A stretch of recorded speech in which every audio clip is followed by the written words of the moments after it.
It is now 85 seconds to midnight. This is the closest the world has ever been to midnight. The Bulletin's Science and Security Board that humanity has not made sufficient progress on the existential risks that endanger us all.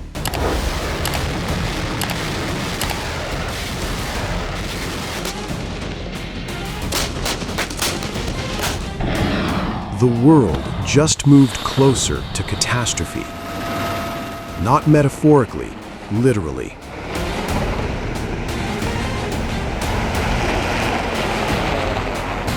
The Doomsday Clock, a symbol used for nearly 80 years to measure how close humanity is to self-destruction, has just been moved to 85 seconds to midnight.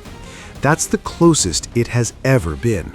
My name is Alexandra Bell, and I am the President and CEO of the Bulletin of the Atomic Scientists. It is the determination of the Bulletin's Science and Security Board that humanity has not made sufficient progress on the existential risks that endanger us all. We thus move the clock forward. The Doomsday Clock is a tool for communicating how close we are to destroying the world with technologies of our own making. The risks we face from nuclear weapons, climate change, and disruptive technologies are all growing. Every second counts, and we are running out of time. It is a hard truth, but this is our reality.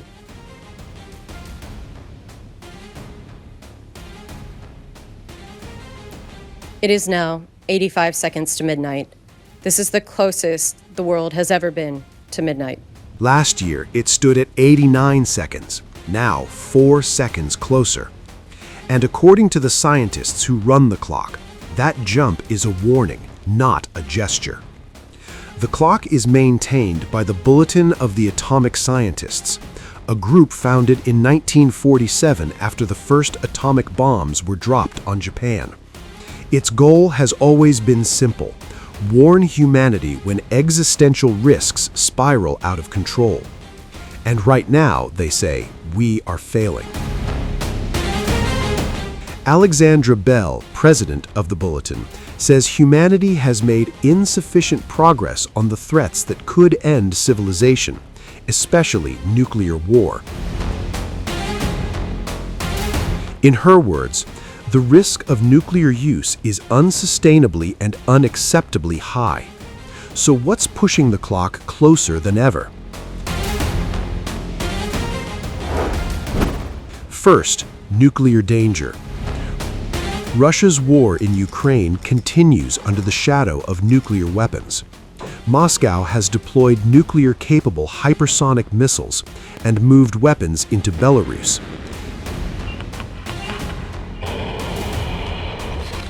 At the same time, tensions are rising between India and Pakistan, on the Korean Peninsula, and over Taiwan.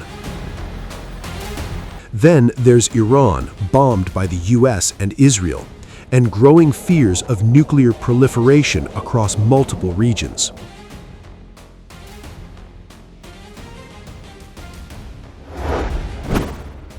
Second, arms control is collapsing. The last major nuclear treaty between the US and Russia, New START, expires in days. It caps deployed nuclear warheads at 1,550 per side. Russia has offered a temporary extension. The US has not responded.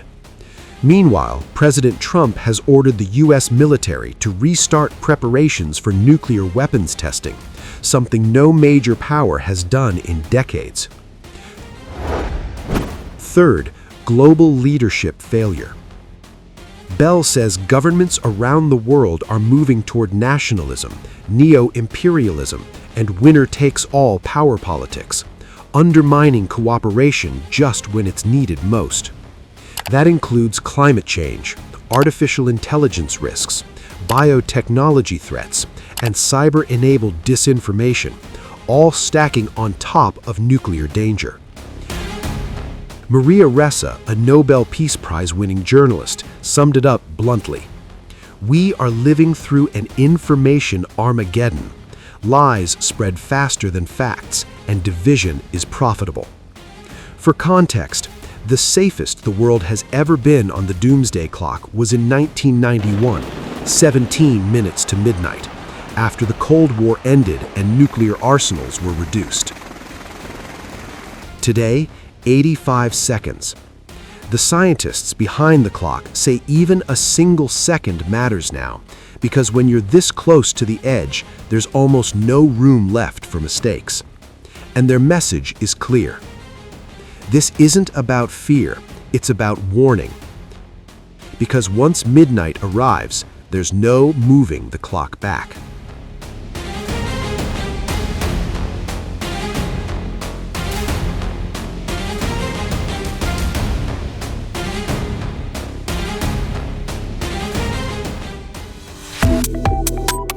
Subscribe to One India and never miss an update. Download the One India app now.